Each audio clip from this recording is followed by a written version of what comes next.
আসসালামু আলাইকুম, কেমন আছেন সবাই?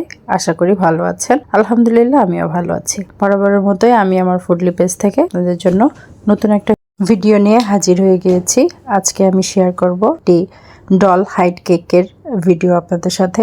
এই কেকটা কিভাবে আসলে আমরা হাইট কেকগুলো প্যাকিং করি সেটাই মূলত আমি আজকে আপনাদেরকে দেখানোর চেষ্টা করেছি। হাইট কেকের জন্য সব সময় হাইট বক্স ব্যবহার করি, বিশেষ করে দূরে যদি ডেলিভারি হয়ে থাকে। এই কেকটি গিয়েছিল টিকাতলি, তো তার জন্য আমি কেকটাকে এমনভাবে সেট করব, এমনভাবে প্যাকিং করব যাতে কেকটা কোনোভাবেই কোনো দিক থেকে নড়ে নষ্ট না হয়ে যায়। তো এই যে এটা একটা ছিল ডল থিম কেক, পিঙ্ক কালারের, অনেক সুন্দর একটা ডল থিম কেক, মাশাআল্লাহ। তো দেখুন আমরা এখন হাইট বক্সে এটা ভালো করে ঢুকিয়ে সুন্দর করে এখন প্যাকেজিং করে নিচ্ছি।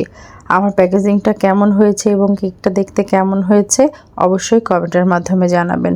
যে যেখান থেকে দেখছেন অবশ্যই আমার পেজের জন্য দোয়া করবেন এবং আমার পেজে লাইক এবং ফলো দিয়ে রাখবেন। আমি নাইফের প্যাকেটের ভিতরেই ক্যান্ডেলটা দিয়ে দেওয়ার চেষ্টা করি যাতে ক্যান্ডেলটা কোনোভাবে ডেলিভারির সময় নষ্ট না হয়ে যায় এবং আমি আমার পেজের একটা লোগো ইউজ করি। তো সবাই ভালো থাকবেন। আল্লাহ হাফেজ। আসসালামু আলাইকুম।